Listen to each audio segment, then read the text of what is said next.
Bien, bienvenidos todos, ¿cómo están? Qué gusto verlos.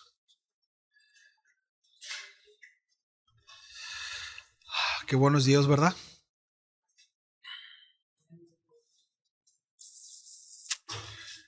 Bien. Pues vamos a continuar con la serie de Génesis. Hoy vamos a intentar ver el capítulo 22. La semana pasada, la enseñanza pasada, Bogdan predicó Génesis 21, ¿verdad? Y habló acerca de esas promesas que el Señor cumple por cuanto Él es fiel, ¿cierto? Y bueno, Isaac, pues precisamente es testimonio de que el Señor es fiel. Y antes de empezar, pues quiero que oremos. Sí, oramos juntos, damos gracias a Dios y le pedimos al Señor que hable a nuestro corazón, más allá de poder tener acceso a la información, que el Señor hable a nuestro corazón y nos ayude. Bien, Señor, muchas gracias. Gracias, Señor, por permitirnos exponernos a tu palabra. Gracias, Señor, que podamos apreciar tu consejo y que este, Señor, afecte nuestra vida. ¿Verdad? Necesitamos ser afectados por ti, necesitamos ser afectados por tu palabra. Solo tu palabra tiene el poder de transformarnos, de guiarnos, de ayudarnos. Así que nos acercamos, Señor, a esta con esta motivación. Oro por cada uno de mis hermanos, Señor, para que tu consejo caiga en buena tierra. Y también te pido por mí, Señor, que me des gracia para poder compartir tu consejo esta tarde. A ti sea la gloria en el nombre de Jesús. Amén y amén. Bien, Génesis 22 es uno, y quizás esto lo he dicho muchas veces a lo largo de la serie, pero es uno de los capítulos más ricos y profundos teológicamente hablando, ¿no? Tiene mucha carga teológica. No es solo un relato de un padre que lleva a su hijo al monte, ¿no? Sino que estamos contemplando eh, una escena que de alguna manera nos introduce, ¿no?, al evangelio mismo, ¿sí? Y en este pasaje vamos a encontrar aplicaciones prácticas para nuestras vidas, pero de alguna manera también estas van a estar enmarcadas dentro de una implicación mucho mayor, que es el plan eterno de Dios. Y debemos de entender esto, y es importante que nosotros esté presente ese énfasis en la escritura, ¿sí? Esta no trata de nosotros y de cómo mejorar nuestra vida, que ciertamente todos necesitamos mejorar nuestra vida. Todos sin Dios somos un desastre, ¿sí? Pero la palabra no trata de eso, la palabra trata de Él y de su plan redentor, exaltándolo a Él. Ciertamente los mayores beneficiados somos nosotros, ¿cierto? Sin embargo, el mensaje no gira alrededor de nosotros, gira alrededor de Él. Él es exaltado, Él es glorificado, ¿sí? Entonces, aun cuando vamos a ver, sí, implicaciones, ¿verdad? Aplicaciones prácticas para nuestra vida, ¿sí? Estas van enmarcadas, repito, en esta implicación mucho mayor que es el plan eterno de Dios, ¿sí? Porque aunque a primera vista pareciera que el enfoque de Génesis 22 está en Abraham, la realidad es que este texto está no tanto centrado en Abraham, sino está centrado en Dios, ¿sí? Está centrado en Dios como Padre y en su Hijo Jesucristo, y ahorita lo vamos a ver, ¿sí? Entonces, repito, no es una simple historia de un hombre obediente, sino es la representación, ¿sí?, como figura a manera de sombra, simbolismo, que anticipa el plan de salvación. De nuevo, el mensaje más relevante en nuestras vidas, porque necesitamos ser salvados, necesitamos ser rescatados y necesitamos ser transformados por Él, ¿sí? Entonces, este texto es Dios revelando, ¿verdad?, y como lo hemos visto de una manera progresiva, lo que él mismo habría de hacer, entregar precisamente a su propio hijo como ese sacrificio perfecto, ¿sí? El sustituto perfecto. Así que este monte no solamente nos va a hablar de fe, sino también nos va a hablar acerca de redención, nos va a mostrar obediencia, pero también nos va a llevar hacia el evangelio, ¿sí? Entonces hay mucho que el Señor quiere hablarnos y que el Señor nos ayude. Entonces, no voy a leer todo el pasaje, voy a detenerme solamente en algunas partes para poder hacer un poquito más dinámica, aparte de que 2 horas y media que tengo para el sermón no me va a dar. Así que voy a ir deteniéndome en las partes más relevantes para desarrollar el tema, ¿sí? Y bueno, aquí hay una pregunta en este texto que lo vamos a desarrollar más adelante, que es así como titulé el tema: ¿dónde está el cordero para el holocausto? Sí, para quienes anotan, ese es el tema. Y esta es una pregunta que atraviesa toda la Biblia, toda la escritura. Sí, es bien interesante porque aquí en Génesis 22 plantea la pregunta, ¿sí? ¿Dónde está el cordero para el holocausto? En Isaías 53 lo profetiza como el siervo sufriente, pero ahí en en Juan capítulo 1, en el versículo 29, responde con Juan el Bautista diciendo: he aquí el Cordero de Dios que quita el pecado del mundo. ¿Sí? Así que este pasaje, repito, no solamente nos muestra lo que Abraham estuvo dispuesto a entregar, sino nos muestra lo que Dios finalmente entregaría por cada uno de nosotros, ¿sí? Que fue a su hijo.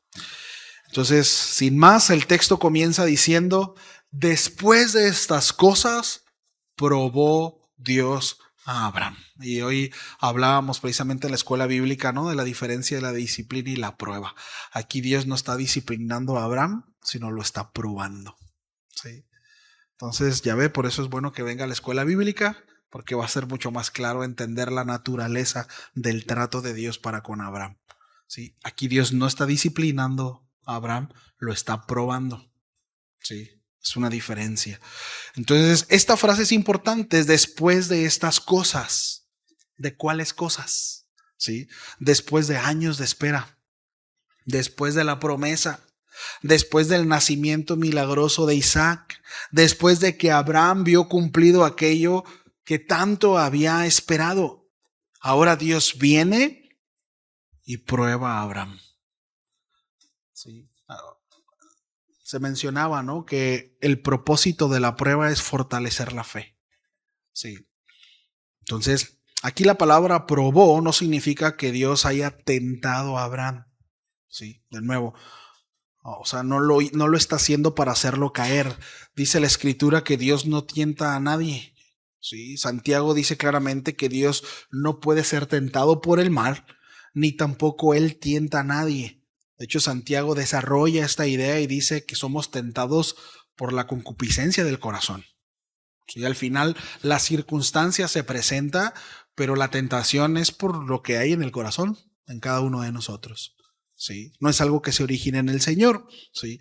Entonces, aquí la idea es otra. Repito, Dios no está tentando a Abraham, Dios está examinándolo, Dios lo está poniendo a prueba, está revelando la calidad de fe de Abraham. ¿Sí? Y no es porque Dios lo ignore, porque Dios lo sabe todo, sino que el Señor quiere poner en Abraham esa claridad. Si nosotros vemos todo el contexto de Abraham, es mucho más sencillo entender por qué Dios lo está haciendo. Porque Abraham una y otra vez había cometido errores y su fe se había visto expuesta. Su falta de confianza, su temor, mucho de esto se había anticipado ante la confianza total de Dios. Bueno, ahora después de un tiempo, ya el Señor, habiendo trabajado con Abraham, ¿sí?, lo pone a prueba, porque era necesario para Abraham, para que Abraham entendiera cosas, ¿sí? Entonces, Dios prueba a cada uno de nosotros para que nosotros podamos entender quién es quien gobierna en nuestro corazón. Sí. Y eso o nos lleva a arrepentirnos y somos corregidos, o nos lleva a afirmarnos y a perseverar. ¿Sí? Entonces, familia, las pruebas Y por eso en la mañana concluíamos en eso, lo importante que es poder discernir qué es lo que nos está aconteciendo, porque no es lo mismo consecuencias de nuestras acciones, no es lo mismo estar siendo probado, no es lo mismo estar siendo disciplinado, no es lo mismo, ¿verdad? Es importante que podamos discernir, pero las pruebas, hablando acerca de las pruebas de parte del Señor, no son accidentes. ¿Sí? Todo lo que nos acontece, si nosotros tenemos una relación con el Señor, todo lo que sucede alrededor, no simplemente es porque sí. Dios lo permite por algo. ¿Sí? Y bueno, y si somos hijos de Él, será para beneficio. ¿Sí? Entonces las pruebas no son interrupciones del plan de Dios para nuestra vida. Al contrario, muchas veces son precisamente el instrumento por el medio del cual Dios revela, purifica y fortalece nuestra fe. ¿Cuántos quieren ver su fe fortalecida? Espere pruebas, espere dificultades, porque necesariamente nuestra fe será probada. ¿Sí? Ahora, es terrible porque por otro lado no, yo no quiero, ¿verdad? Ver mi fe siendo probada. Bueno, caminamos fuera del Señor. De todas maneras vamos a vivir las consecuencias de nuestras burradas. O sea, ni por uno ni por otro lado. Ahora, la diferencia es que en el Señor somos fortalecidos y experimentamos esa paz que sobrepasa todo entendimiento. Aquella paz que está por encima de lo que nosotros en nuestra propia humanidad podemos generar. ¿Sí? Y es algo sobrenatural que solamente podemos experimentarnos en nuestra relación constante con el Señor. ¿Sí? Entonces muchas veces esas pruebas son instrumento por el medio del cual Dios quiere revelar de nuestra condición, purificarnos y fortalecernos. Entonces esto es importante porque una fe que no es probada muchas veces, pues bueno, es una fe que no ha sido expuesta. Sí. Y no va a crecer. Y vamos a estar luchando y batallando constantemente. Entonces, todos podemos hablar de confianza cuando todo está en orden, ¿verdad? Todos tenemos clara la obediencia y la confianza. No, sí, yo confío en el Señor. Amo al Señor. Muero por el Señor, ¿verdad? Que vengan ahorita y yo... Bueno, todos podemos decir, sí, Señor, tú eres primero, mientras Dios no toque aquello que más amamos. Pero la prueba viene justamente ahí. La prueba no siempre toca lo superficial. Muchas veces toca lo más profundo de nuestro corazón. Toca el Isaac de nuestra vida. Toca aquello lo cual amamos, aquello que esperamos, aquello que consideramos como indispensable. Esa es la prueba. ¿Sí? Y Dios le dice a Abraham, toma ahora tu hijo, ahí en el texto, tu único, Isaac, a quien amas. Observa cómo el texto avanza lentamente, ¿no? O sea, aquí hay una redundancia totalmente intencional en la escritura. Tu hijo, tu único, Isaac, a quien amas. ¿Sí lo vemos? Hay una intención aquí. Esos detalles son importantes, familia, cuando leamos la escritura. ¿Sí? Hay una intención. Está siendo redundante. ¿Sí? Tu hijo, tu único, Isaac, y luego le haces así, a quien amas. ¿A quién amas? Sí. Dios no está hablando de algo superficial. Dios no está hablando de algo secundario. Repito, está tocando el centro afectivo del corazón de Abraham. Isaac no era cualquier hijo. Ningún hijo lo es. Pero entendemos que era algo especial. Sí, por todo el contexto que se origina. Isaac era el hijo de la promesa. Isaac era el milagro esperado. Isaac era el cumplimiento visible de la fidelidad de Dios. Es como si Dios nos prometiera algo y hemos luchado por ello durante muchos años y hemos estado esperando y de repente lo tenemos y al cabo de un tiempo Dios nos los pide. Ese es el punto. Isaac era un regalo de Dios, pero el asunto es que ese regalo no debía de convertirse en el sustituto de Dios. Sí. Y ese es un peligro muy serio para nosotros. Porque no solamente los pecados pueden convertirse en ídolos, familia. También las bendiciones recibidas por Dios pueden convertirse en ídolos. Un hijo puede ser una bendición y convertirse en un ídolo. Un ministerio puede ser una bendición y convertirse en un ídolo. Una esposa, un esposo, un trabajo, una casa, un proyecto, una promesa cumplida. Todo eso puede venir de Dios. Pero si ocupa el lugar de Dios, entonces el corazón se ha desordenado. Y hay que ajustar. Ayer que teníamos la reunión con varones, yo mencionaba esto, ¿no? Acerca del peligro de la idolatría. Porque el asunto o la diferencia de muchos otros pecados es que no siempre es evidente a simple vista, ¿no? Es decir, el mentiroso sabe que miente, ¿no? El fornicario sabe que está fornicando. El ladrón sabe que está robando. No es como que lo está haciendo y no sabe qué es lo que está haciendo. Pero el idólatra muchas veces no sabe que está idolatrando. ¿Y por qué? Bueno, la Escritura dice que el corazón es engañoso y es perverso más que todas las cosas. ¿Sí? Y nuestro corazón puede engañarnos. ¿Sí? Entonces, eso significa que el ser humano tiene la capacidad de justificar, de disfrazar y de hasta espiritualizar aquello que en realidad está ocupando el lugar de Dios. Qué tremendo, ¿no? Ya lo he dicho en otras ocasiones, pero siempre recuerdo esto, ¿no? Una plática que tuve con un amigo que ya se arrepintió de esto, por cierto. Un día platicando con él, él me comentaba, ¿no? Dice, no, yo le oro a Dios y le digo, Señor, conmigo lo que quiera, con mis hijos no te metas. Yo me hice un lado así porque no hace que me salpique, ¿no? Ahí donde caiga el rayo.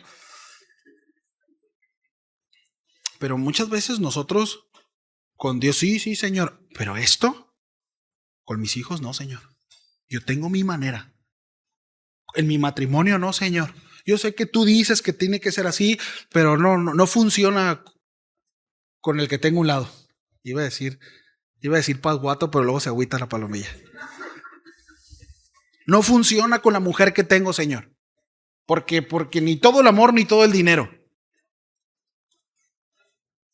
Y de repente tenemos argumentos en donde sí Dios, pero hay áreas en nuestras vidas en donde nosotros hacemos lo que queremos y no consideramos al Señor.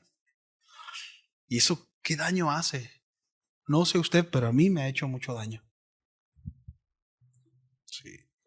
Entonces, debemos de entender que como hombres nuestro corazón nos puede llevar precisamente a justificar y disfrazar nuestro pecado. Entonces la idolatría no siempre se presenta como una rebelión, abierta contra Dios. Muchas veces se disfraza de algo legítimo. Repito, puede ser una bendición, puede ser una relación, un sueño, un proyecto, incluso algo que Dios mismo nos dio. Y ahí está el peligro, ¿no? Ahí está el peligro. Hace rato platicábamos, decía Bogdan, es que normalmente todo siempre empieza bien. No. Todo empieza bien. Pero al cabo del tiempo, el corazón es terrible, familia. Por eso no le hagamos caso a las películas de Disney que dicen escucha tu corazón. No escuches tu corazón. No lo escuches. Escucha a Dios. Sí. Porque el problema, repito, no es solamente tener algo. El problema es cuando ese algo o ese alguien ocupa el lugar que le corresponde a Dios. Eso es idolatría. Sí. Y bueno, ahora regresando al relato bíblico, pues Dios no es que quiera destruir la promesa que le ha dado a Abraham. Sí, por supuesto que no. Dios está probando si Abraham ama más al Dios de la promesa que a la promesa misma. Pregunta, ¿amamos tanto a Dios como sus beneficios? Porque a veces, mire, venimos a la iglesia y porque no me quiero ir al infierno. ¿Por quién se quiere ir al infierno? Nadie en sus cabales, ¿no? ¿Quién va a decir yo quiero sufrir? No, no, nadie. Nadie quiere irse al infierno. Y está bien como una motivación primaria. Pero ese no es el punto de la relación con el Señor. Es decir, no debemos de relacionarnos con Dios por temor a las consecuencias. Es como, déjenme trasladarlo así, ¿sí? Pero lo voy a la relación con nuestra esposa, nuestro esposo. O sea, el esposo, la motivación de serle fiel a la esposa, ¿es porque lo va a dejar o es porque la ama? ¿Cuál debiera ser la motivación? Es que no le soy infiel a mi esposa porque me va a dejar en la calle, no va a ver a mis hijos y no, mejor ni me meto en broncas. ¿O es le soy fiel porque le amo? Son dos motivaciones distintas y las dos pueden llevar a actitudes similares, pero la motivación es diferente. ¿Sí lo vemos? Bueno, con el Señor el asunto no es me relaciono o voy a la iglesia o me hago cristiano, ¿verdad? O para no ir al infierno. No, ese no es el asunto. Amar al Señor con toda nuestra mente, todas nuestras fuerzas, con todo lo que somos. ¿Sí? Consecuencia al prójimo como a mí mismo. ¿Sí lo vemos? Ese es el asunto, ¿no? Entonces, esta pregunta debe de confrontarnos también, ¿verdad? ¿Amo a Dios por quién es Él o solamente por lo que Él me da o por los beneficios que puedo obtener? Sí. Porque entiendo que si me porto bien, me va bien y puedo conseguir o llegar a obtener lo que deseo. Terrible, ¿eh? Así que el Señor nos ayude a poder ver en nuestro corazón, ¿no? Con claridad y que podamos arrepentirnos si es que hay ese tipo de motivaciones. Que el Señor nos ayude. ¿Sí? ¿Vamos bien hasta aquí? Bien. El verso 3 dice, y Abraham se levantó muy de mañana. ¿Sí? Esta frase es importante porque no dice que Abraham esperó unos días para ver si Dios cambiaba de opinión. Aquí hay algunos puntos importantes a resaltar. Una, que Abraham estaba seguro que Dios le había pedido esto, aun cuando era contrario. ¿Cuántas veces le ha pasado que vamos al Señor y le decimos, Señor, ¿cómo ves esto? Yo creo que sí, Señor. Y Dios dice, no. Y no, voy a orar para que esté clara, ¿verdad? Que el Señor, y voy otra vez, ¿no? Y se lo planteo, Señor, yo creo que sí. Dios dice, no, voy a seguir orando.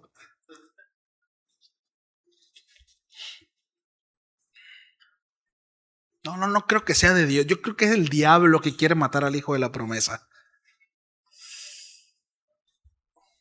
No, Abraham no hubo negociación con Dios. Esta frase es importante, se levantó muy de mañana. Hubo prontitud en la respuesta. Sí, como cuando el 1 de enero nos levantamos a hacer ejercicio, ¿no? Ya para como para el 12, 13 de enero. Ahorita vamos a ver algo. No solamente fue una motivación, había convicción en el corazón de Abraham. Sí. Dice que se levantó muy de mañana. Sí, la obediencia no siempre entiende todos los detalles. Y esto pega, pero sí reconoce la voz de Dios. No lo entiendo. No entiendo, Señor, pero voy a ser obediente. Sí. Y bueno, a estas alturas Abraham reconoce la voz de Dios. Sabe con certeza lo que Dios le está pidiendo. Ya ha tenido su experiencia con el Señor, lo ha escuchado. Ya ha tenido su proceso. ¿Sí? Y ahora, esto no significa que Abraham no sintió dolor, por supuesto que no. No debemos de imaginarnos a Abraham como un hombre frío, sin emociones, sin lágrimas, sin un conflicto eterno, porque la fe no es contrario a eso, familia. Por supuesto que no.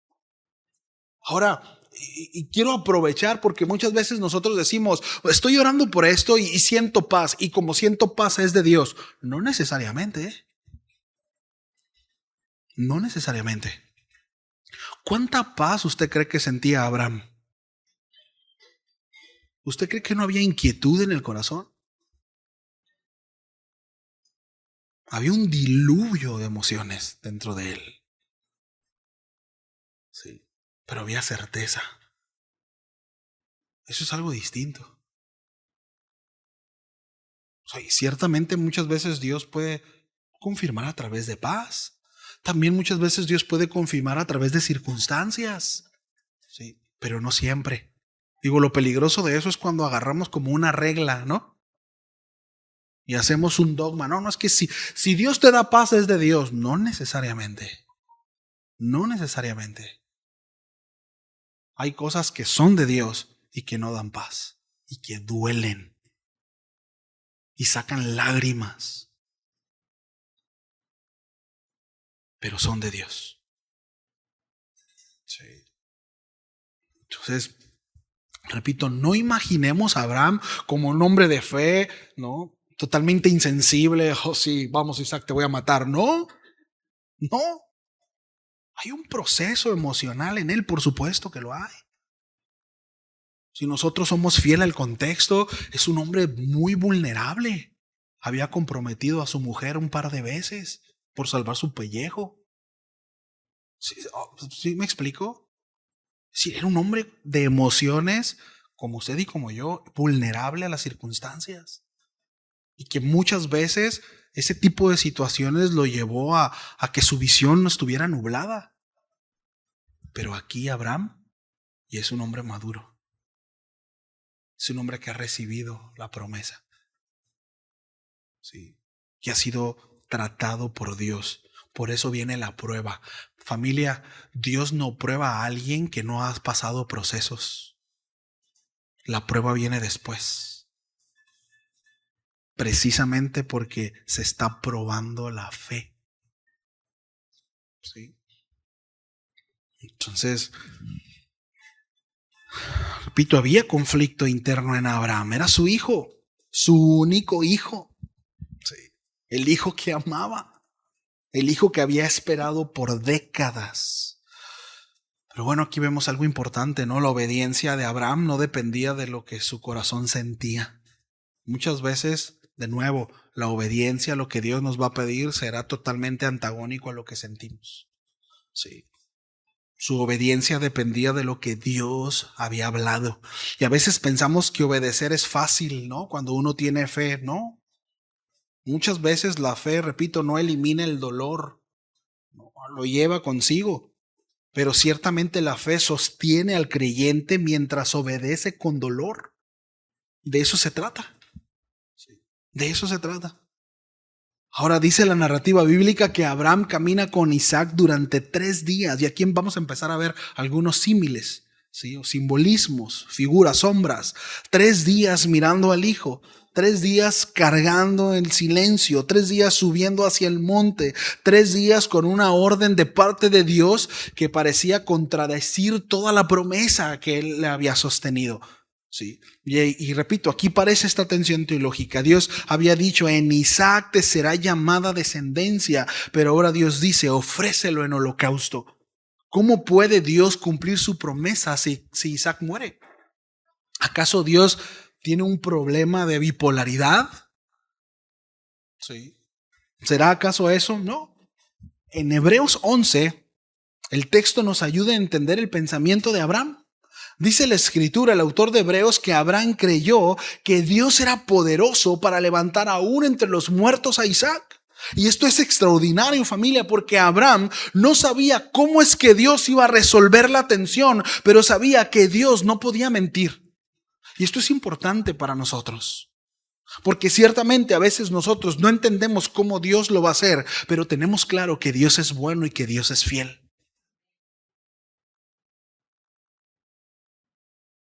Señor, no sé exactamente cómo, pero sé que eres verdadero. Sí. Y esa es la fe bíblica. La fe bíblica no es optimismo barato.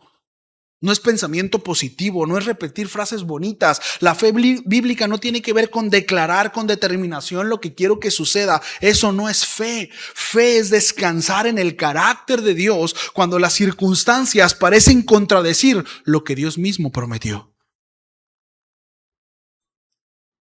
Abraham podía decir, no sé cómo Dios lo hará, pero sé que Dios no fallará porque sé quién es Dios. Eso es fe.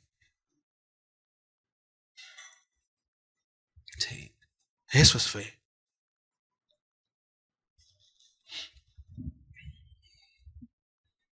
Dice ahí el texto, ¿no? Cuando Abraham llega cerca del monte, les dice a sus siervos. Si vemos la narrativa bíblica, dice que salió con unos siervos, ¿verdad? Un par de ellos, su hijo. Dice que cuando llegaron ahí, él les dice, esperad aquí con el asno, y yo y el muchacho iremos hasta allí, y adoraremos, y volveremos vosotros. Esta frase es una de las creaciones de fe más profundas del capítulo. Abraham dice, iremos, adoraremos y volveremos. Sí. De nuevo, lo que mencionaba yo hace un momento, Abraham no está motivado. En Abraham hay convicción, hay certeza. Sí. A veces en nosotros hay motivación, pero el asunto es que la motivación se acaba. Porque hay cosas que nos motivan. Pero es muy diferente la motivación a la certeza, a la convicción. Son cosas distintas. Abraham no se levantó motivado. ¿Sí vemos? Abraham caminó durante 3 días convencido de que estaba obedeciendo lo que Dios le estaba pidiendo. Sí. Son dos cosas diferentes. Dice, iremos, adoraremos y volveremos. No dice, yo volveré. Y esto es muy revelador, ¿eh? No dice, iremos y yo volveré. Dice, volveremos. Aquí Abraham no es que estuviera mintiendo para poder ocultar una información. No, está confesando su fe. Él sabe que Dios pidió el sacrificio, pero también sabe que Dios prometió descendencia por medio de Isaac. Dios se va a encargar de solucionar eso. Yo no sé cómo. Yo no sé cómo. Miren, teológicamente hay muchos aspectos que nosotros no vamos a poder resolver. Eso se lo tenemos que dejar al Señor. Sí. A veces nos metemos en rollos y no es que quiero entender. A veces no lo vamos a entender. A veces no. Es más, a veces vamos a creer que entendemos cosas y no es cierto, no las entendemos. El asunto es confiar en quién es Él. Sí. Entonces, Abraham sabe que Dios pidió ese sacrificio, pero también sabe que Dios prometió descendencia por medio de Isaac. Entonces Abraham razona teológicamente hablando. ¿Por qué digo teológicamente? Es decir, razona respecto al carácter de Dios, a que Dios es fiel. Si Dios prometió por Isaac e Isaac muere, entonces Dios tendrá que levantarlo. Dios no puede contradecirse porque es Dios. Porque es Dios. Sí. Eso es fe. La fe no apaga. No sé si nos damos cuenta, pero a veces creemos que la fe es contraria a la razón. No, el pecado atenta en contra de la razón. No, la fe no apaga la razón. La fe piensa desde Dios. Abraham había conocido a Dios, había escuchado a Dios, esperó en la promesa. Dios cumplió la promesa a pesar de lo lógico. Lo lógico es seguir esperando en Él. Entre el año 155 y 156 antes de Cristo, Policarpo, obispo de Esmirna, él fue un hombre anciano, discípulo de los apóstoles, pero fue llevado ante las autoridades romanas y le dijeron, niega a Cristo. Si tú niegas a Cristo públicamente, te será perdonada tu vida. Era sencillo, lo único que tenía que decir eran unas cuantas palabras y él podía salvar su vida. Pero miren cuál fue la respuesta de Policarpo. La fe no atenta en contra de la razón. Miren lo que dice. Por 86 años le he servido y él no me ha hecho ningún mal. ¿Cómo entonces he de blasfemar contra mi Rey y mi Salvador.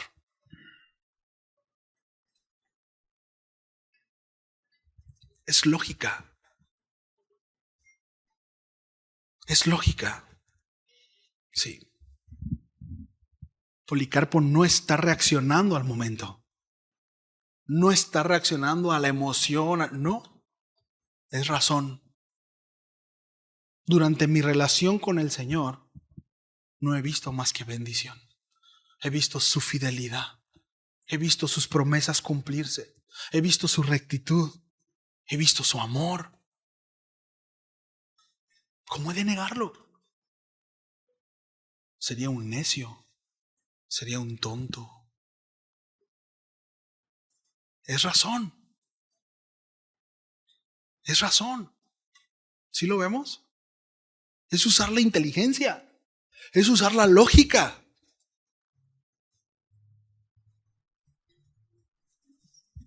Él está respondiendo desde toda una vida, viendo la fidelidad de Dios. Está diciendo, Dios ha sido fiel, ¿cómo no he de confiar en Él ahora? Aún si me cuesta la vida. Sí. Ahora, Abraham no está obedeciendo a un Dios desconocido. No está subiendo al monte con dudas acerca del carácter de Dios. Abraham está caminando con un Dios que ya le habló, que ya le prometió, que ya le sostuvo, que ya le cumplió. Un Dios que le dio a Isaac y ahora le pide a Isaac. Pero eso es bien importante, familia. El cristianismo no tiene que ver con conocimiento o acceso a conocimiento. Tiene que ver con conocerlo a Él, con experimentarlo a Él, vivirlo a Él. Y no estoy hablando de experiencias religiosas. Es de conocerlo. Sí. Ahora, Abraham en esencia responde como Policarpo, ¿no? El Dios que me ha sido fiel, sigue siendo fiel. Por eso puede decir, volveremos. Vamos, subiremos al monte, ¿sí? Y dice que estando allá, bueno, él puede levantar el cuchillo, estuvo a punto de, ahorita vamos a ir allá. La incredulidad razona desde la pérdida, familia, desde lo que no tenemos, desde lo que necesitamos. Pero la fe se motiva o razona desde lo que hemos recibido por gracia. Sí. Y Abraham había entendido que su relación con el Señor tenía que ver con quién era Dios por gracia. Abraham no se levantó un día a buscar a Dios. Fue Dios quien lo encontró. Fue Dios quien lo buscó. Lo mismo usted y yo. Sí. Entonces, por un lado, ¿verdad? La incredulidad dice, bueno, si Isaac muere, todo termina. Pero desde la cosmovisión de Abraham dice, bueno, si Dios lo permitió, ni la muerte puede impedirlo. Era lo que no entendían los discípulos cuando Cristo les enseñaba que era necesario morir. Ellos decían, ¿cómo? Si eres el Mesías, no puedes morir. Pero si ellos hubieran tenido la fe de Abraham, ellos hubieran entendido que el Señor iba a ir a la muerte, pero la iba a vencer. Porque Dios no puede desdecirse, por cuanto es Dios. Pero no lo entendieron. Sí. Cuando Abraham dice, yo y el muchacho iremos hasta allí y adoraremos, esta es la primera mención de adoración en la Biblia. Y esto es importante, ¿sí? Y esto es muy relevante, ya que la primera vez que Dios define algo en la Escritura, establece un patrón. Es decir, es un principio que nos ayuda a entender el verdadero significado de esta palabra o de esta frase. A esto se le conoce en teología como regla de primer mención, ¿sí? Y aquí la adoración no aparece en un contexto de música. ¿Sí lo vemos? Porque a veces tenemos la adoración, la alabanza y la adoración. La alabanza son las rapiditas y la adoración las baladitas. Bueno, eso no es adoración. ¿Sí? No así. Vemos que esta palabra adoración no aparece en un contexto de templo, no aparece en una congregación, aparece en un monte, en un contexto de prueba y en un acto de entrega total. ¿Lo vemos?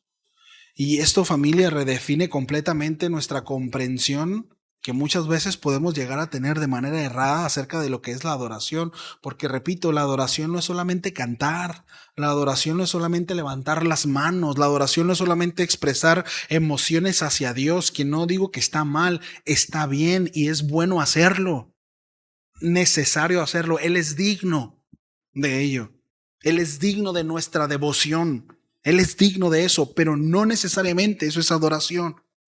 Adoración en su esencia más pura es rendición, es sacrificio. Sí.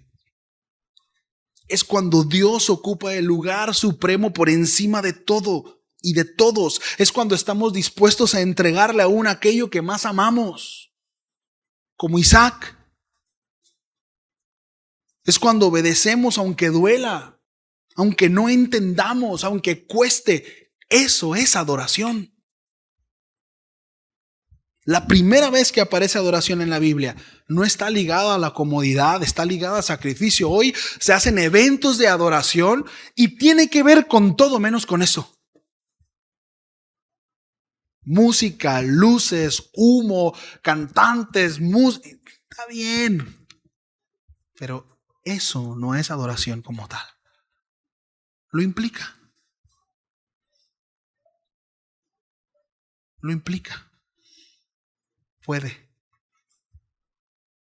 Siempre y cuando quien esté ahí esté rindiendo su vida al Señor.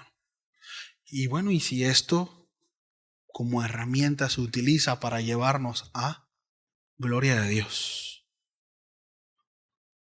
Pero la adoración puede no llevar ni un piano y ni una guitarra, ni siquiera alguien cantando. Sí. Entonces, la adoración está ligada al sacrificio. Hay quienes pueden levantar sus manos, llorar, cantar, pero no están dispuestos a entregar su dolor. No están dispuestos a entregar su amargura. No pueden perdonar, no pueden desistir, no están dispuestos a amar al prójimo. Pero sí levanto mis manos. Porque cuando levanto mis manos, comienzo a sentir. Y sentimos un montón de cosas, ¿verdad? Pero eso es antagónico a la adoración genuina. Génesis 22 nos enseña que la verdadera adoración se manifiesta cuando el corazón dice: Señor, todo es tuyo, incluso esto que más amo. La adoración genuina la vemos allí en Getsemaní. Jesús diciendo: Señor, si es posible, pase de mí esta copa, pero no se haga como yo, sino como tú. Y no estaba Pedro y Juan de fondo con un pad atrás, ¿no? Con músicas, ¿no? No. Estaba Jesús solo, humillado. Sí. Todo es tuyo, Señor. Incluso esto que más amo. Pregunta, no tiene que contestar. Pero ¿y si Dios le pidiera a su hijo? Que no lo va a hacer. Pero esa manera de prueba, ¿estaríamos dispuestos a dárselo? Si Dios nos dijera: dame a tu hijo, a tu hija, entrégamelo. Qué duro. Podemos ser ligeros y decir: sí, sí, Señor, amén, gloria a Dios, aleluya. Ay, Señor. Verso 6 dice: y tomó Abraham la leña del holocausto y la puso sobre Isaac, su hijo. Vamos a detenernos aquí otra vez. Dice que Isaac sube al monte cargando la leña sobre el cual precisamente sería ofrecido. Sí. ¿A quién les recuerda? Siglos después, otro hijo amado subiría al monte cargando el madero sobre el cual sería sacrificado. ¿Sí? Isaac carga la leña, la madera. Cristo carga la cruz. ¿Sí? Isaac camina junto a su padre, al igual que Cristo camina en perfecta obediencia para con su padre. Y aquí hay un dato interesante. Pero Isaac ya era un anciano, más de 100 años. Y se entiende que Abraham, perdón, a ver si estaban despiertos. Abraham era un anciano, más de 100 años. Isaac era un muchacho, seguramente tenía unos 14 años. Sí. No sabemos a ciencia cierta. Hay quienes le ponen más, hay quienes le ponen menos, pero ya era un muchacho, no era un niño. Por lo menos tenía 13, 14 años. Sí. Isaac no puso resistencia. Sí. Hay un símil ahí. Como oveja al matadero. Enmudeció. Sí. Isaac sube sin resistencia, según lo que registra el texto. Porque si él hubiera querido, hubiera corrido y para que el viejito lo alcanzara, era imposible. Imagínese un chamaquito de 13, 14 años y no hubiera podido alcanzarlo. ¿Cómo es entonces que estuvo ahí? Bueno, porque voluntariamente Isaac entendió lo que papá iba a hacer. Está fuerte esta escena. No solamente vemos la obediencia del padre en este caso, ¿sí?, la disposición del padre de sacrificar al hijo, sino vemos la obediencia del hijo hacia su padre. ¿Sí? Entonces, Cristo sube también voluntariamente diciendo, no se haga mi voluntad, sino la tuya. ¿Sí? Entonces, ahora es importante, ¿no? Isaac no es Cristo. ¿Sí? Es un tipo, es una sombra, es una figura. En este caso, Cristo es la sustancia, es el cumplimiento, ¿sí?, la realidad plena de esta sombra, de esto que se había apuntado. Isaac apuntaba a Cristo, pero Cristo es mayor que Isaac, ¿sí?, es mayor que todo. Ciertamente, de nuevo, Isaac sube al monte sin comprender quizá completamente lo que estaba sucediendo, solamente estaba obedeciendo, pero Cristo sube al Calvario sabiendo exactamente lo que le esperaba. Él sabía, por eso su aflicción en Getsemaní, ¿sí? Isaac fue atado, ¿sí? Cristo fue clavado en la cruz.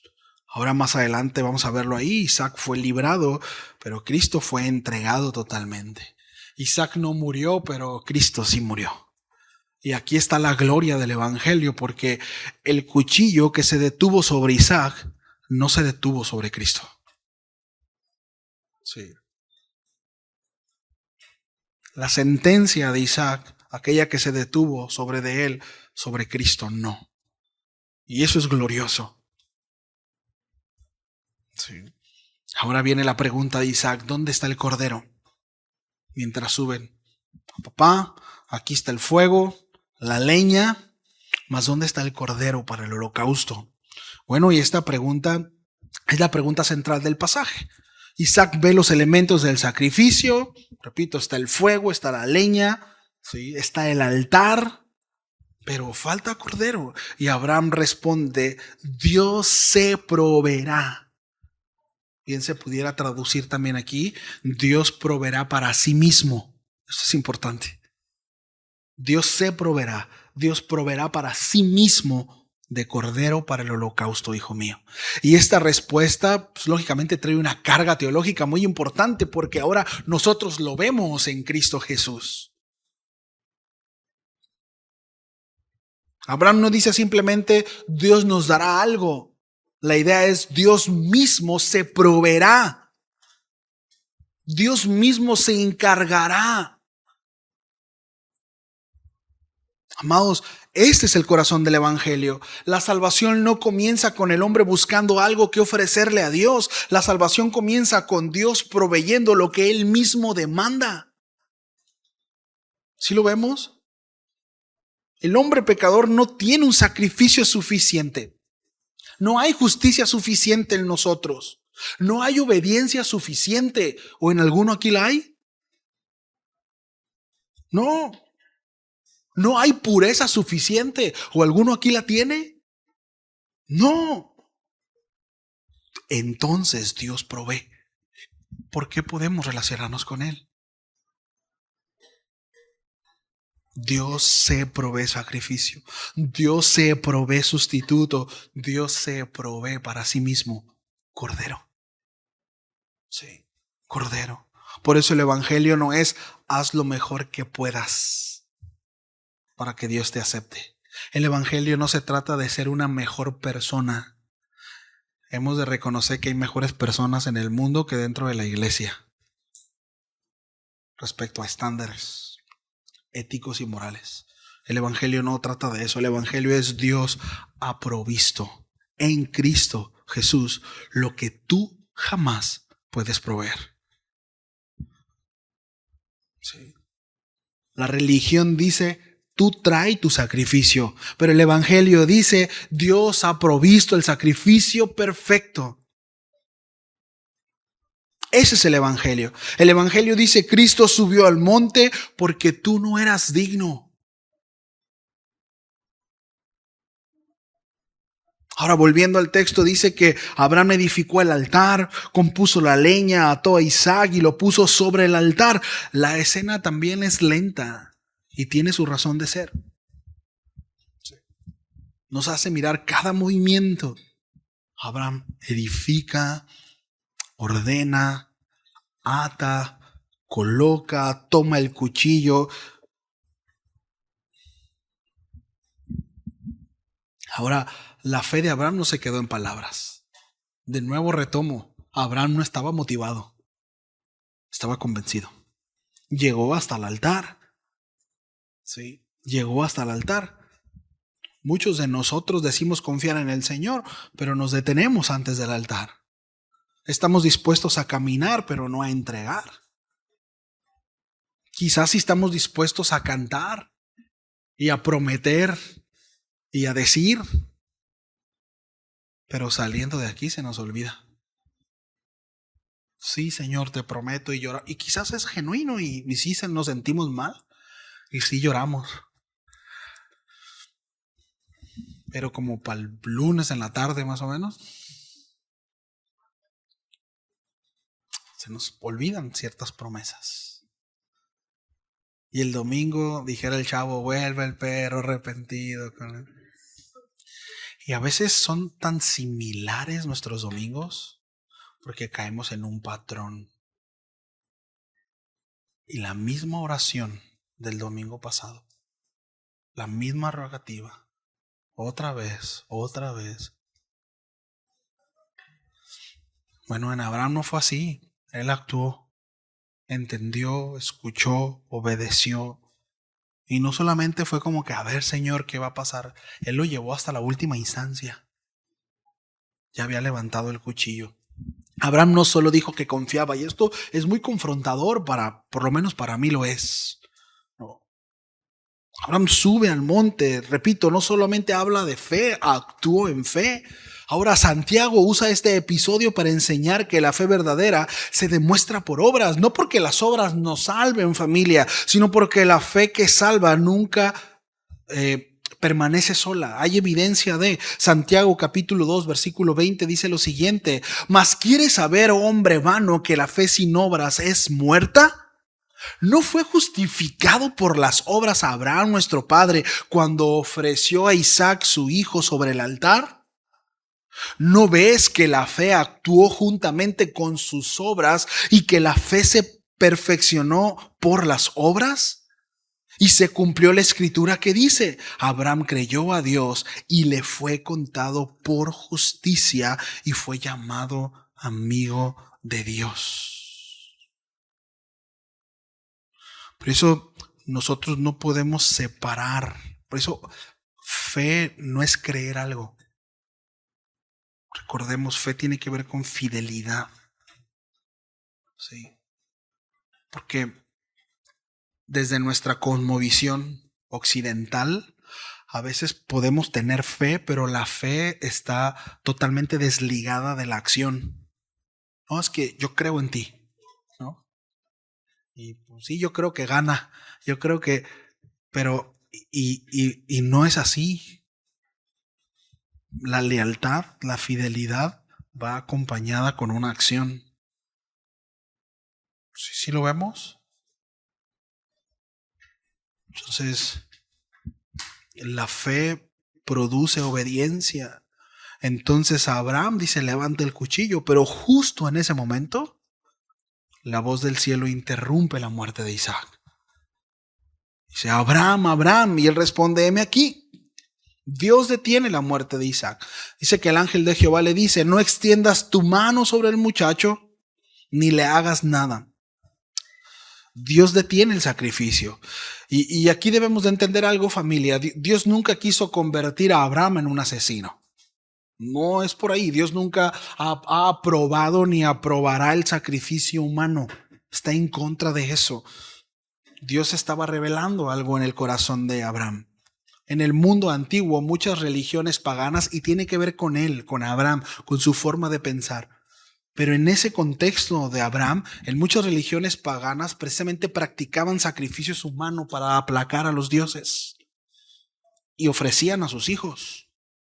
Los pueblos ofrecían a los hijos para ganarse el favor de Dios, para ganar la lluvia, la fertilidad, la victoria, la protección, etcétera, etcétera. Pero el Dios de Abraham se distingue radicalmente de esos dioses paganos. Repito, los falsos dioses demandaban la sangre de los hijos de los hombres. El Dios verdadero provee la sangre de su propio hijo para salvar a los hombres. Sí. Esto es completamente distinto. Por tanto, Génesis 22 nos enseña que Dios no se complace en sacrificios humanos, sino que Él mismo ha de proveer el sustituto. Y es importante entender el contexto de por qué ese tipo de prueba. Por el contexto de Abraham. Recordemos que Abraham es quien estaba siendo probado, no nosotros. ¿Sí? Nosotros quizás la hubiéramos tenido clara. Pero había un trato muy particular con Abraham. ¿Sí?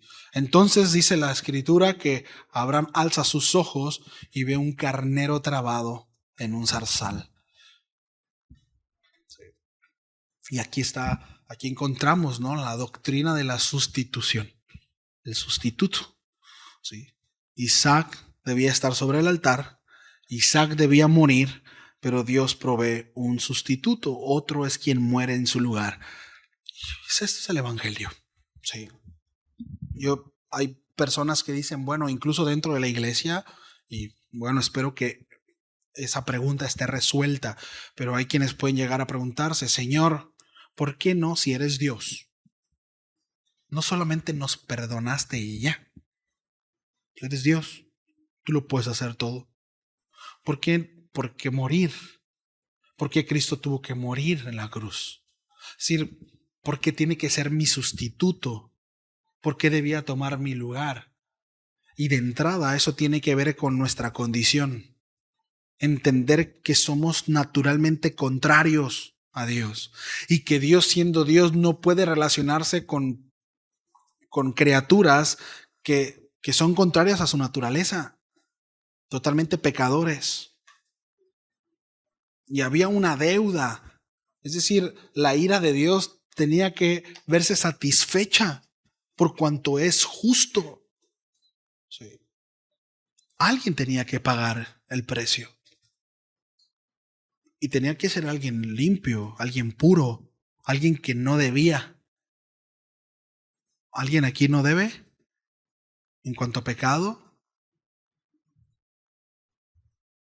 nadie podía ponerse en el lugar. Solo un hombre perfecto, un cordero sin mancha. Y Él es quien satisface la ira de Dios. Por justicia, ¿sí? Bueno, nosotros estamos bajo sentencia, nosotros merecíamos el juicio, nosotros debíamos morir, pero Dios proveyó un sustituto. Cristo muere en nuestro lugar, Cristo cargó nuestra culpa, Cristo recibió la ira que correspondía a nuestro pecado y Cristo fue ofrecido para que nosotros fuéramos librados. Es la razón por la cual nosotros podemos relacionarnos con el Señor. Ahora, Abraham dice algo muy interesante. Jehová proveerá. Jehová Jireh. ¿Han escuchado esto, verdad? Esta frase, Jehová, y la usamos. Jehová Jireh. Y sí habla de provisión, pero debemos de tener mucho cuidado porque muchas veces reducimos esta frase a una idea superficial. Jehová Jireh, ¿verdad? Dios va a proveer dinero, Dios va a proveer trabajo, Dios ha de proveer comida, recursos. Pero no se refiere a esto. No habla de esto. Entendamos que esta expresión nace en una cosmovisión de sacrificio, de redención, de sustitución. Sí. Y ciertamente Jehová Jireh significa que Dios provee, pero que Dios provee en el monte del sacrificio. Dios provee lo que libra de la muerte. Dios provee lo que sustituye al condenado. Dios provee lo que el hombre no puede producir. ¿Sí lo vemos? Porque también a veces el patrón provee, los amigos proveen, el compadre provee. ¿Sí lo vemos? Y hay quienes tienen y son muy generosos. Y bueno, quizás aquí entendemos, no, pero es que todo es dado por Dios. Y sí, pero a veces lo reducimos en ese tipo de cosas. Y de entrada y con esto no estoy diciendo que Dios no provee, por favor. Por supuesto que Él es nuestro proveedor. Por supuesto que sí. Mi esposa y yo esta semana vivimos un milagro, experimentamos un milagro increíble en cuanto a eso. Increíble humanamente hablando. Y estoy convencido de que Dios provee. Pero Jehová Jireh está hablando acerca de que Dios se provee para sí el cordero, el sustituto. Sí. El profeta Isaías lo expresó así y Dios quiso quebrantarlo. Fue Dios mismo quien proveyó nuestra salvación. Sí. Entonces esto es una provisión mucho más grande que una casa o que un empleo o que una sanidad física. Va mucho más allá. Sí. Ya estoy entrando a la conclusión. No sé si me puedan ayudar. ¿No está César, hijo? Por favor. Dice, en el monte de Jehová será provisto. Esta frase mira hacia adelante. El texto bíblico ubica el sacrificio de Isaac en la tierra de Moriah. Sí. Aquí en Génesis 22:2 habla de que estamos en este monte. Ahora, más adelante, la misma escritura nos da una clave importante. Y en Segunda de Crónicas, en el capítulo 3, se nos dice que el templo fue edificado en el monte Moriah, ¿sí? Ahí en Jerusalén. Y esto nos permite afirmar que el monte Moriah está dentro de la región donde posteriormente se desarrolló Jerusalén. Este es un dato, y es interesante. Ahora bien, el lugar donde murió Jesús es el Gólgota o Calvario. También está en Jerusalén. Este está fuera de los muros de la ciudad. De ese tiempo estaba. Ahora, ¿cuál es la relación? Ciertamente no es el mismo punto exacto, pero sí es la misma región geográfica. Sí. Es el mismo sistema montañoso. Es el mismo escenario redentivo. En otras palabras, lo que Abraham vivió en el Moriah ocurrió en el mismo entorno geográfico siglos después, mientras Jesús estaba siendo crucificado. Y eso no es casualidad. Eso no es casualidad. Es decir, Dios no solo está contando una historia, familia. Dios está diseñando una narrativa redentora en el mismo espacio, como testimonio fiel de quién es. Dios llevó a Abraham a Moriah y siglos después, en esa misma región, en Jerusalén, el Padre no detendría el sacrificio. El cuchillo que se detuvo sobre Isaac no se detuvo sobre Cristo.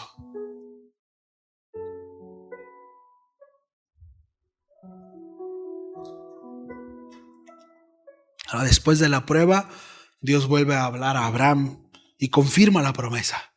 Y le dice, por mí mismo he jurado, dice Jehová. Y esto ya lo explicábamos. Pero ¿recuerdan cuando el Señor cita a Abraham? Y dice que Abraham lo estuvo esperando y luego cae en un sueño profundo. Y mientras Abraham estaba en un sueño profundo, dice que el Espíritu de Dios se paseó entre esa carne que Abraham había preparado. Es decir, había matado algunos animales y la carne había sido dispersa en el área en donde iba a pactar con Dios. Porque los pactos en aquel entonces así eran, no era un papel con firma, sino caminaban quienes estaban comprometiéndose al pacto. Se tomaban de los muslos y de los brazos y caminaban. Y eso tipificaba que si alguno de los dos rompía el pacto, así el uno o el otro caminaría sobre su cuerpo y su sangre, es decir, costaba la vida. Y era una representación, es decir, era sí o sí, porque si no te costaba la vida. Y la narrativa bíblica dice que Abraham cayó en un sueño profundo y Dios caminó sobre ese lugar y juró por sí mismo. ¿Por qué? Porque si Abraham hubiera hecho el pacto con Dios, Dios lo hubiera tenido que matar.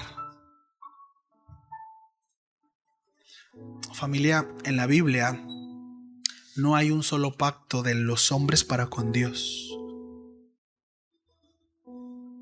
El pacto que hay terrenal es en cuanto al matrimonio, pero siempre son los pactos de Dios para con hombre. O sea, no hay tal cosa de pacta con Dios.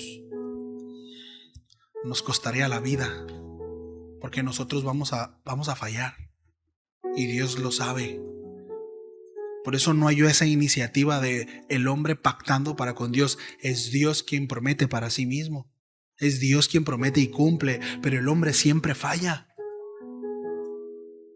Sí. Y dice, por mí mismo he jurado. Dios jura por sí mismo porque no hay nadie mayor por quien jurar.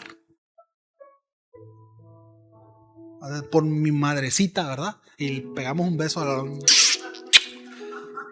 Pobres mamás y abuelitas. Y por Diosito santo, ¿verdad? Que esto... Dios juró por sí mismo. No hay alguien mayor que Él. No hay alguien más preciado, más grande, más... Sí. Entonces, esto es hermoso y sé que lo hemos estado viendo a lo largo de toda la serie, pero la promesa no descansa en la fuerza de Abraham. La promesa que Dios nos ha hecho de glorificación futura, de estar con Él, no descansa en nosotros. No descansa en quién somos. Descansa en Él. No descansa en la perfección de Abraham, no descansa en la capacidad de Abraham, descansa en sí mismo. Por cuanto has hecho esto y no me has rehusado tu hijo, tu único hijo, Dios confirma que Abraham verdaderamente teme a Dios. Pero debemos notar algo, Abraham no ganó el pacto por su obediencia, familia. El pacto ya había sido dado por gracia. Es que no voy a ir a la iglesia porque estoy esperando que el Señor haga algo en mi vida. Dios ya lo hizo. ¿Qué más quieres? Dio a su único hijo. Ha provisto todo lo necesario para que nosotros podamos relacionarnos con Él.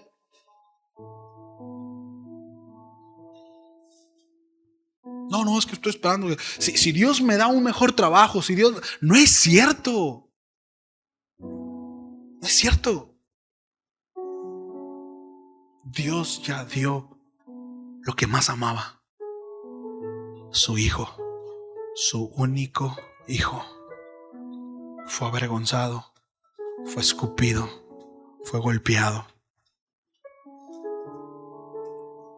Su carne literalmente fue desgarrada y fue expuesto en una cruz, clavado por clavos en un madero, y murió desangrado. Eso es una prueba de la ira de Dios. Eso es justicia.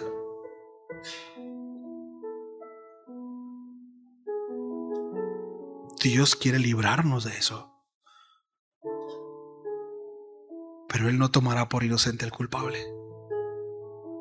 Y no se trata de si eres una buena persona, no se trata si soy una buena persona, no. Se trata si hemos confiado en Él, si hemos descansado en Él. Y bueno, nuestra vida se verá afectada porque ciertamente nuestra obediencia va a definir o va a evidenciar la fe con que hemos recibido la promesa. Como Abraham. Sí, la obediencia no compra la gracia, la obediencia demuestra que la gracia ha transformado nuestro corazón. No obedecemos para que Dios sea fiel. Dios ya es fiel. Dile que está a tu lado, Dios es fiel. Aunque tú no.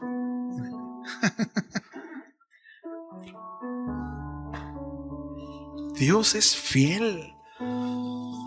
Y de nuevo, no obedecemos para activar la fidelidad de Dios. No, Él ya lo es. Obedecemos porque Dios ya ha sido fiel. Y en esta promesa Dios dice: en la simiente de Abraham serán benditas todas las naciones de la tierra. Y esa simiente, según el desarrollo bíblico, apunta finalmente a Cristo. Cristo es la descendencia prometida. Cristo es el Hijo verdadero. Cristo es el Cordero provisto. Cristo es la bendición para todas las naciones. Y es la razón por la cual usted y yo estamos aquí. Después de 2000 años de ese sacrificio, un judío en una ciudad pequeñita predicó durante 3 años solamente. 3 años. Habló acerca del reino de su Padre. 3 años. Y hasta el sol de hoy, su mensaje no ha parado. Sigue transformando vidas. Sigue cambiando ciudades, regiones, entornos. Sigue afectando la vida. Y así será, porque todo pasará, pero su palabra permanecerá para siempre. Quien no quiera ver que ese hombre de 33 años que murió en una cruz es Dios, es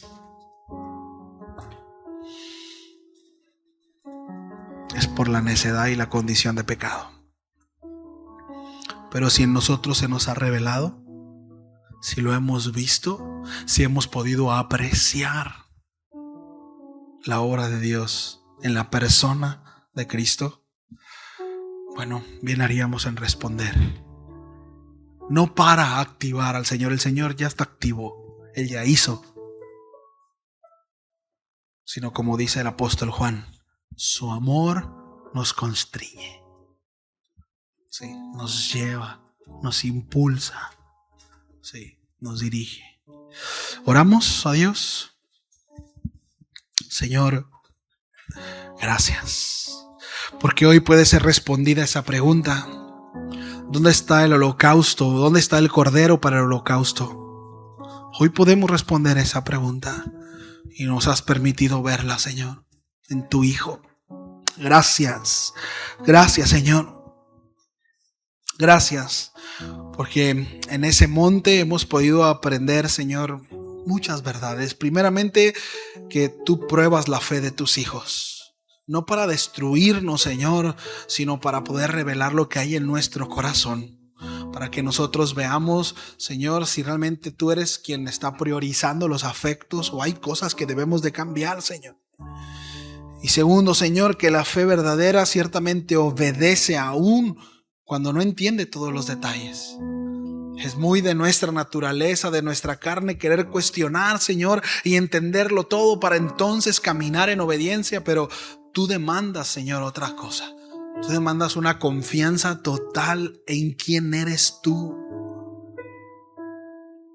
Ayúdanos, Señor, y que nosotros podamos entender que tú como Dios nunca, Señor, nunca has de darnos algo que no sea conveniente para nosotros. Que podamos confiar, Señor, que todo lo que procede de ti es bueno. Por tanto, Señor, debemos de cuidar que en nuestro corazón nada ocupe tu lugar. Nada ocupe tu lugar. Ni aún lo recibido por ti, Señor. Ni aún las bendiciones que tenemos claras que provienen de tu corazón. Ni aún eso, Señor, que tome tu lugar. Ayúdanos, Señor. Gracias por tu consejo, gracias por tu palabra, que se haga viva en nosotros, Señor, que se haga una realidad en nuestra vida. Te lo pedimos todo esto en el nombre de Jesús. Amén.